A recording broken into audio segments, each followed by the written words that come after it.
அந்த இடத்துல நீ திரும்பணும் கேக், அந்த இடத்துல திரும்பணும். நான் பாத்துக்கிறேன். இந்த வாட்டி மோசமா மூஞ்சி கிழிய போகுது. கிழியறது யாருக்குன்னு பொறுத்திருந்து பார்க்கலாம். கை ஒலிக்கிருச்சே.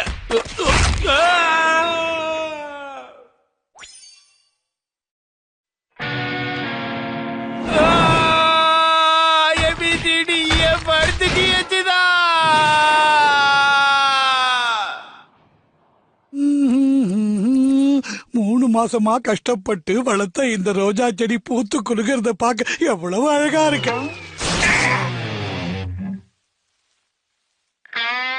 கேக் உனக்கு ஒண்ணும் ஆகலையே. எனக்கு ஒன்னும் ஆகல. ஆனா கேக் ஓ உடம்புல ஒண்ணுமே இல்லையே. இந்த வீடியோவை வச்சே ஓ மானத்தை வாங்கிடுவேன், டெலிகாஸ்ட் பண்ணிடுவேன். பொறுமையா